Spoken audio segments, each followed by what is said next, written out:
What's up YouTube? My name's Quickie, welcome back to the channel.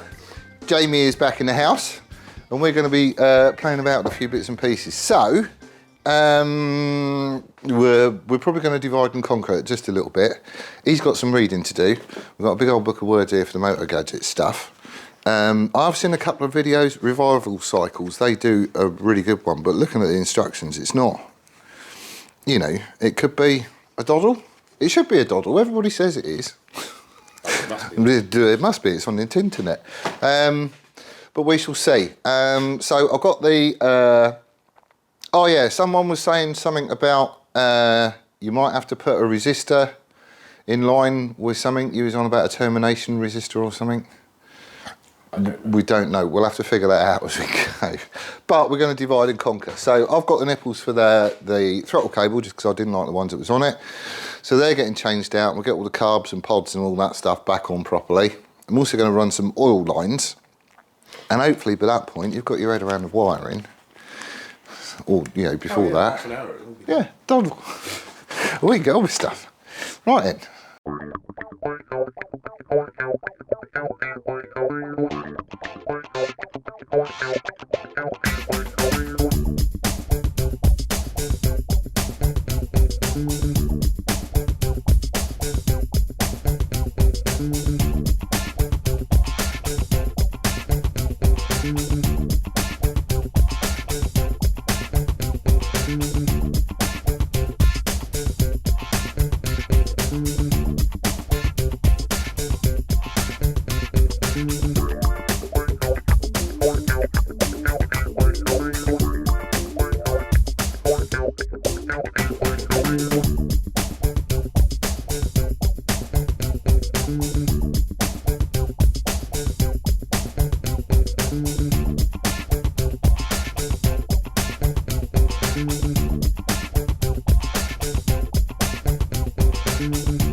Right, we're getting there.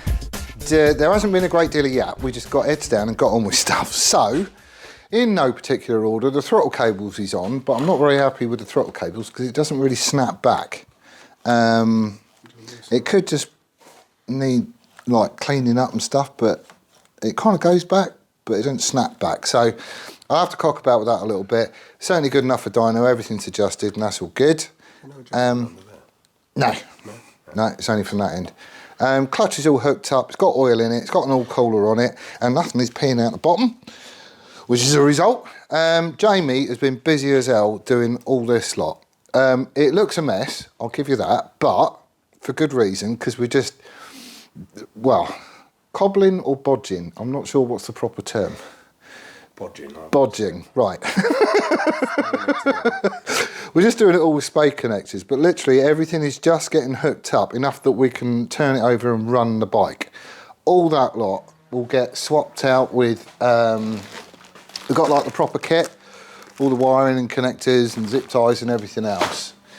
So that'll all get done once we've confirmed what needs to be hooked to what, and then I can just make a loom that routes itself all nice and neatly and, you know, tied up out the way with P-clips and all that. We just want to get the bloody thing running. So for dyno, this is probably going to have to do. All the joints will just get taped up, so nothing's going to, you know, short out on anything else. But we should be able to at least get it running, tidy all that lot up so it's out the way and not dragging on anything, stick it on a dyno, and then I can do the wiring loom later on. So I mean, what we've got left to do? You're saying there's all pressure switch, neutral switch.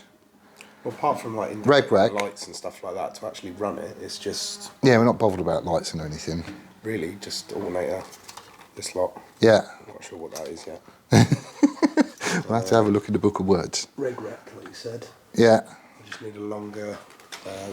What's this? Engine ground, and then that's it. What's what? What are you holding? That? Yeah, exactly. Oh yeah, there we go. So we haven't actually got that much left to do. It's like, probably, I don't know, half hour, 45 minutes of a bit more bodging. And then we can give it a go and try and turn it over. We're not going to bother wiring the speedo in just yet. That will come and it will be in place for dyno. But for now, we just want to try and get it going, basically. Mm-hmm. Things like side stand switch, all that, we're just going to short them out. Cut switch and all that sort of stuff. Not too bad. I haven't got a side stand at the minute, so, but we're making progress. So anyway, little bit more to do. Still haven't had my stainless brushes turn up, so I can't finish the battery tray, so it's just sort of sitting there at the minute. But, you know, we should be all right, I think. Yeah. Another morning and we's there, I reckon. I just want to hear it running now. I really do want to hear it running.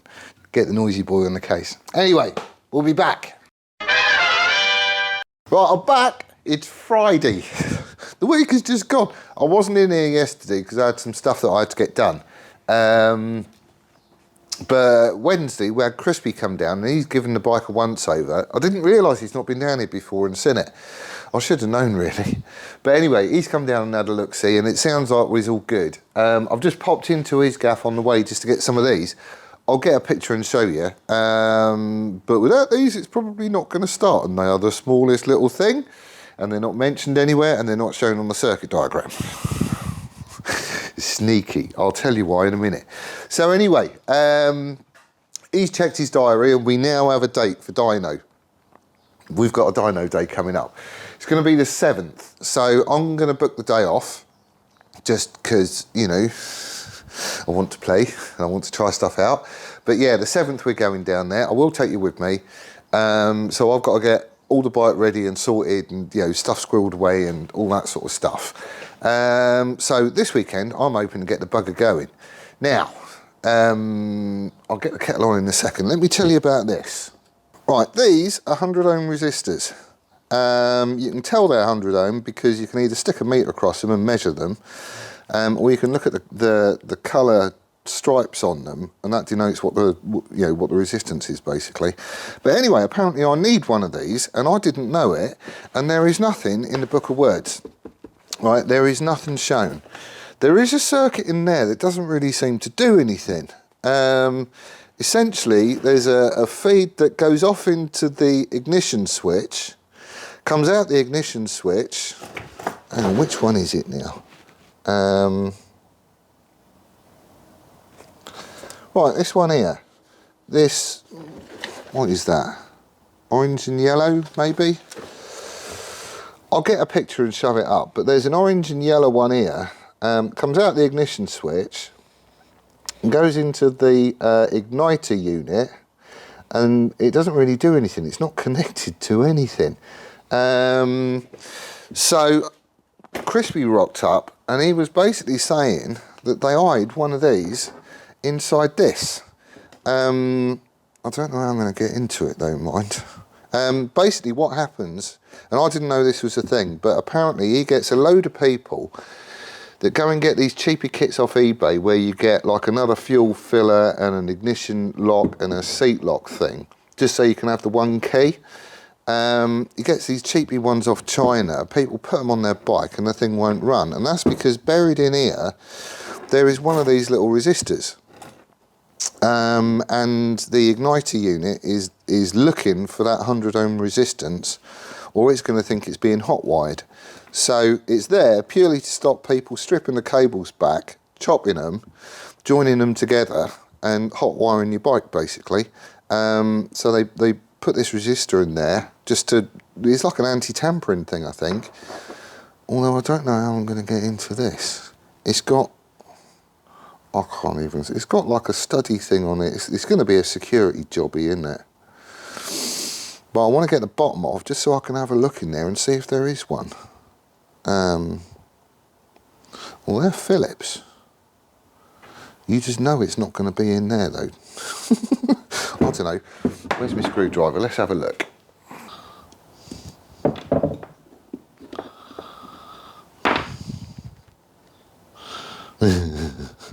Well, that's just the key, isn't it? What a stupid way of mounting it. Right, okay. Well, we'll be having the other end off then. I just want to take the cap off, pull its guts out, and have a look to see if there is a resistor in there. Because, I mean, well, not all bikes have it, I think. But he's talking from memory, and he reckons that a 97 Bandit does have one in there. And if you look at the circuit diagram, yeah, that circuit isn't doing anything. It just seems to disappear into this, and then that's it, really. How are you coming apart? Right, I'll stick it in the mill. I'll drill the bugger out. Actually, why have you got to break everything? Where's my meter? What did I say it was? Yellow and orange.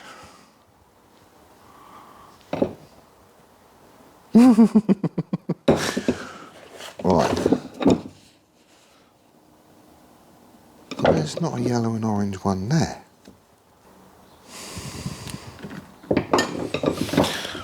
Don't know. It's not measuring anything. Right, I'm just going to break it.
Right.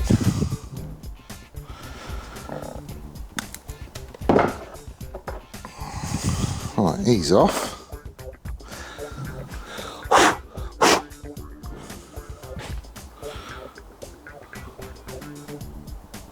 Oh.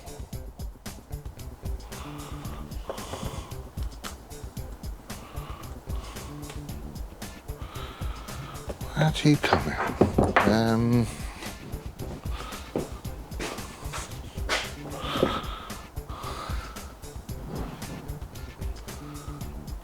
Yes, actually there is. No buggers, look.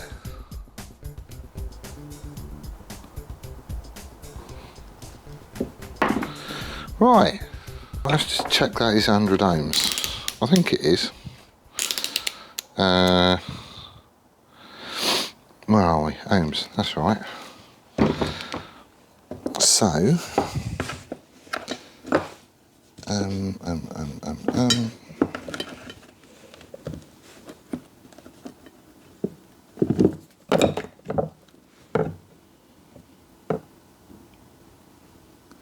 101.3. Cheeky boy. I suppose it's a good thing for anti-tamper and stuff. And I probably shouldn't have just shared it all over the internet. Because now robbers of bikes are going to be carrying around 100 ohm resistors in their pockets. I never knew that was a thing. Never knew it. Right, okay then. Well, I don't need this. It's junk, isn't it? Right. I would never have known that. There is nothing on this diagram to show it. Nothing in it at all. And it's basically the yellow and black, sorry, it's orange with a yellow stripe to it, and it comes out on the black with a white stripe to it, which is obviously the ground. Trouble is, these is like, you can't tell what colours they are. You can at this end because it's been buried away. You can't at that end, not so much. So anyway, the fact that it didn't meter as well probably means it's not connected until you actually throw the key. I haven't got the key. So the only way of finding out was to draw the bugger out and see what's what. But there you go. Right, let's carry on.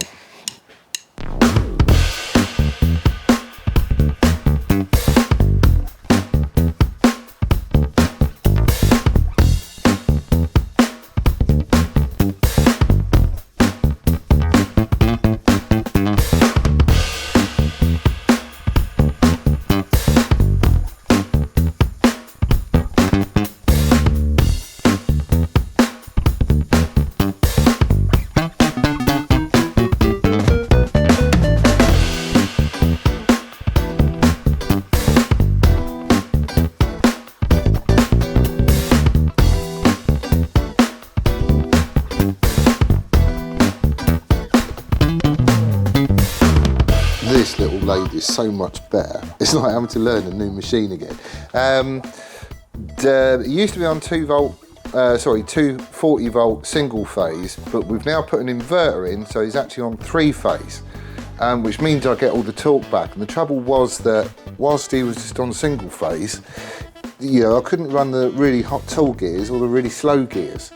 But now I can throw the back gear on this as well, run it really, really slow, and I can get it down to like 40 RPM, which means I can do stuff like power tapping. So, get it going.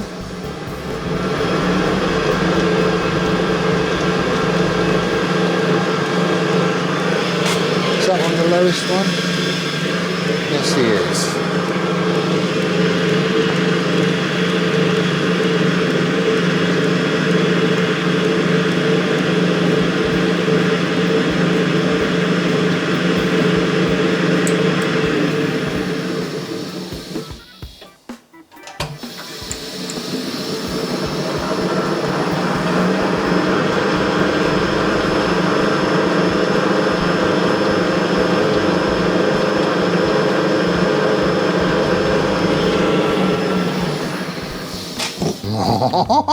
How good is that? But now I can run it that slow, it means I can do stuff like this. Just a spiral flute tap and just send it. It's going to be mega. I'm going to be able to do single point thread cutting and all sorts. Look at this lot.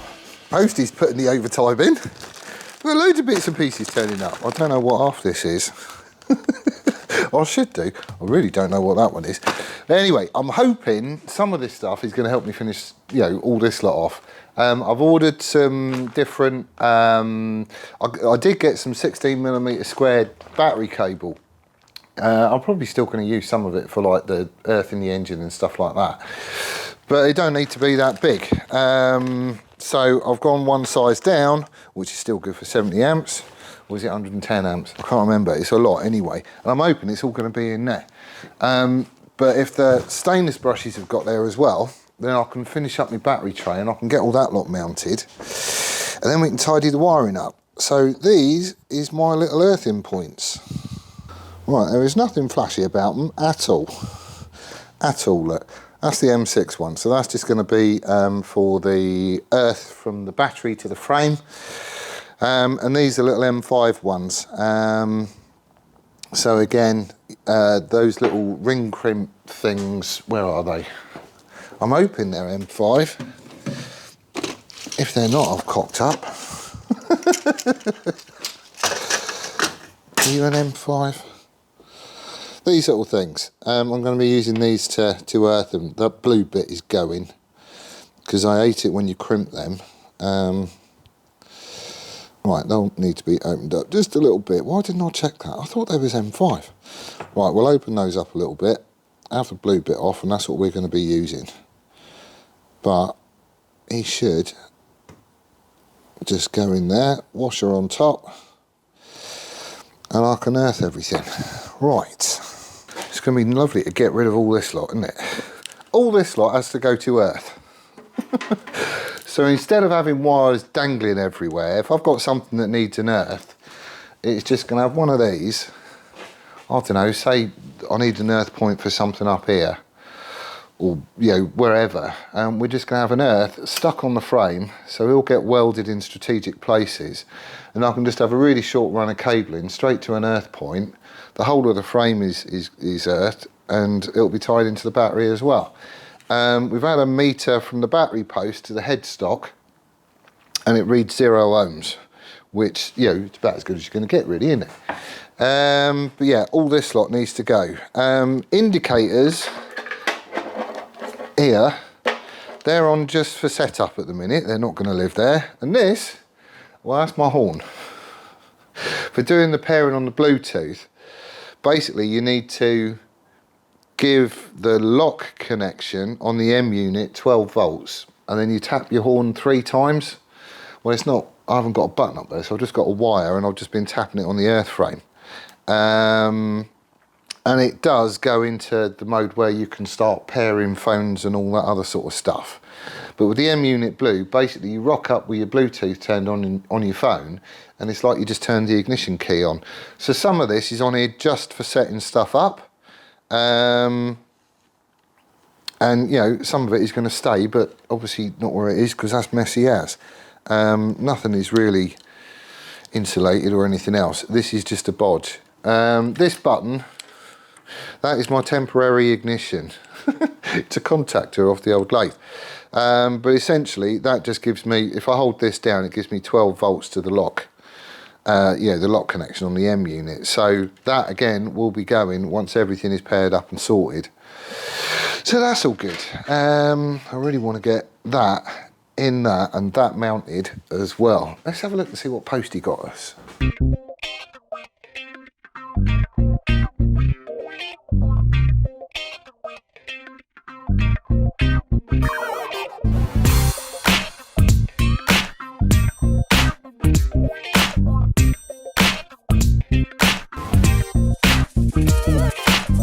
Oh, we got loads of goodies turned up there. All colours here, it looks lovely. Really, really good. Plus it's got the little, the isolation rubbers and everything else in there as well. So that's all good. In here, I've got my rubber straps. So these are for obviously holding the battery on the tray as well, so it ain't gonna rattle about or wobble about or anything else, which is good because I've just guessed at how much it stretches. I need to check. I've got some new Van Hill throttle cables. I'm not happy with the throttle cables that's on it. Just they bind. It's like if you haven't got the throttle cable on and you move the linkage on the carb, it snaps back really, really happily. But those ones at the minute, it's like you open the throttle and it kind of creeps back. It's not, it does return, but it takes too long. So, that's happening. I've got some more cabling, which is cool. That'll be good. In here, I've got my steel brushes. So these I need to finish off the battery tray. Basically, I have got some, but they've been used on steel and stuff. And if you're welding alley and you want to clean off oxidization and stuff, you can't use a brush that has already gone through steel. It picks up tiny little fragments of the steel and it sort of embeds itself in the brush. So then when you ever go on the alley, you're forcing that steel into the alley and it just contaminates the weld. So you end up with a rubbish looking weld and it's just horrible. These things is little cartridges for my label making thing. Where is he? He's over here. I know I probably don't need to do this, but yeah, it's for this. It's a little cartridge thing and you can print out your own labels on it. A Brother P-Touch H101C. But I run out of labels and I want everything labelled on this just for, it makes it easier for me. And obviously when somebody else gets the bike, once it's all done and dusted and whatnot, I want it to be clear what stuff does. So everything is getting labelled and I don't care.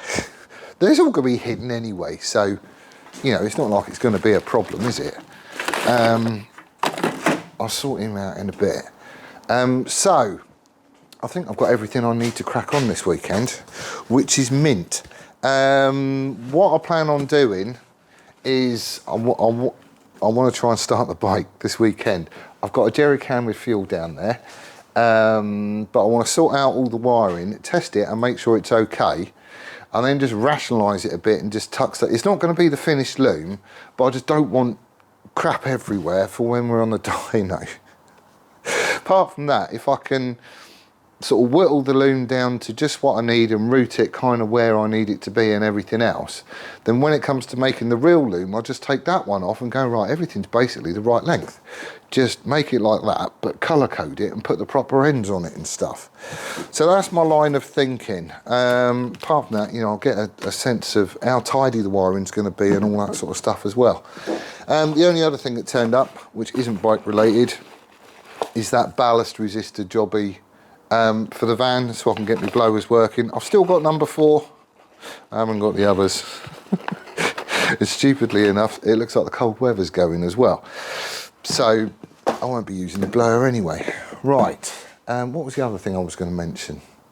Oh yeah, the great fuel cap debate continues. I've made my mind up, basically. When I first started the bike, right, I thought, right, I want to do a project bike and I want it to be this sort of styling, but with a little bit of a twist and like really, really, really clean and no fixings and all that other sort of stuff. I got a picture in my mind as to what I wanted the bike to look like at the end of the day. And so far, I've got that. I've got everything on it. Well, apart from that little bracket for the front reservoir, I do need to monkey about with that a little bit before it goes. But, you know, the bike is looking the way that I pictured it was going to look. And I don't want to veer away from that, which is, you know, this was part and parcel of the original concept. I just really like them. I think they're dead funky. Now, I've already started making this thing. Where is he?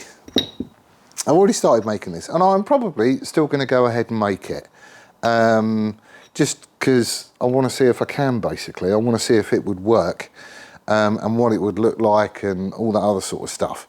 But I'm not going to use it. I'm not. I'm going to go with welding this one into the top of the tank, because it is, you know, again, less fixes. There's not going to be a ring around it. It's literally just going to be that sat on top of a tank. You're not going to see threads coming out the bottom of it, because I'm going to machine some of these threads down on the boss, because at the minute it does stand a little bit on the high side. But essentially all there is going to be is an O-ring between the cap and the tank, which is going to sit in that recess there, just to, you know, help stop any crap getting into the threads and, you know, rusting them and all that sort of stuff, because it is steel. But that is how I'm going to do it. Now, quite a few of you are going to be up in arms about that. Oh, but it hasn't got a key. Well, I don't care. There's only going to be one key, and that's to get into the seat. I don't want to. I get that I'm doing the bike as a giveaway, so somebody else is going to have it. It's not going to be my bike at the end of the day. But I don't want to steer away from the design that I had in my head. You know, the idea that I came up with and how clean I could make it look and all that sort of stuff. I don't want to veer away from that, because I think it will just compromise the build. So, you know, there are a few people like Paul Wood. He doesn't tip into the comments that often, actually, but he's got some lovely bikes and stuff, and he obviously knows a thing or two, so when he says something, I do tend to listen. He don't like them, period. He just doesn't think it's going to, you know, fit with this sort of bike, which I get, and they're not everyone's cup of tea. I do understand that. However, it was on the bike that I dreamt up, and it looked really cool, and it's sort of in keeping, and, you know, so I'm going to do it anyway. Put it this way, if you want to have like a regular fuel tap, you know, fuel filler cap on it anyway, this is going to be plated in. All the gubbins is still going to be in there and stuff anyway. So you know, if you wanted to get rid of this and put a regular cap in, you could do. At the end of the day, whoever wins the bike is basically winning a bit of a hobby. Yes, you'll be able to just jump on it and go it and all be fine, and it will look lovely, and it will work and all that sort of stuff. But it's a project bike. There's going to be things on here, I'm sure, that aren't to your taste. Things that, you know, maybe it's the exhaust, or you want to put some different rear sets on it, or, you know, put an LED headlamp on it. What upside down is, I don't know. But it's a project bike. It's a unique one-off bike. And there is nothing to say that whoever gets it isn't going to go, well, I never really liked that, I want to change that anyway. You'll still be able to, because all that lot will still be in the top of the tank. So you could just cut out what I've done, make it good, and, you know, fit a regular filler to it. I mean, that would be your call. But I really want to build the bike that I saw in my head, because it looked cool as hell, and I really want to see what it's going to look like. So, the debate is over. You don't need to comment on this anymore. It's happening. You know, get used to it. See, there's loads of stuff around here you haven't even seen yet. Oh, hello, what's that? Where did you come off? Oil pressure. Oh, he's going up to the dash. Right. So, I've got no idea how long this video is going to be. I filmed a bit with Jamie and then filmed a bit with, you know, Crispy, and there's been odd jobs in the middle, and I wasn't in here yesterday, and it's all just gone a bit to pot this week. But, you know, sometimes I have days like that. So anyway, with everything that's turned up now, I can't see any reason not to get this finished. I really, really can't. So battery can just stay where it is for the minute. That'll all be fine. The plan is, I'll get this video edited and I'll shove it out. So it'll be out for patrons Friday. It'll go live for, you know, the rest of you on Saturday or something. But either way, that'll go out, because then I've just got this one on. This is the only video that I'll be working on then. So at the weekend, I'm gonna finish off this mess and get the M unit wired up to the point where I can crank the bike over and hopefully start it. That's what I want. If that's all I do this weekend, get it to fire up, I'll be happy with that. I'll be very happy with that. That'll be a good day. If I can, we're just going to rationalise all this stuff down. So I'll weld up my little earthing points. I'll just tack them for now. That'll be fine. And we can get rid of like half of what you're looking at the minute. Sort of neaten it up and get more to a final loom-ish. But, you know, we'll see what's what. That obviously needs doing as well. But like I say, I've got all the stuff to do it now. So that's going to be it. I want to get it going. If I can really crack, if I get a decent start tomorrow and things go well, and we get it running, then I can balance carbs and goof about with all that lot. But priority is just, you know, I want it running. We've got the dyno coming up on the 7th. That is a deadline. I do not want to miss that. When I go into work today, I am going to be booking the day off, just so I can, you know, I can have a clear run at it and we know what's what. But this weekend could be like a really good one. So anyway, that's where I'm going to leave it for this one. I'm sorry if this is a short video. Normally I try and keep them sort of 20, 30 minutes, somewhere around there. I ain't got a clue where this one's going to end up. Could be 10 for all I know. But anyway, thank you ever so much for watching. I do hope you're well and staying safe. And we will see you on the next one, which ain't going to be long, because I'm back in here again tomorrow. And then video editing.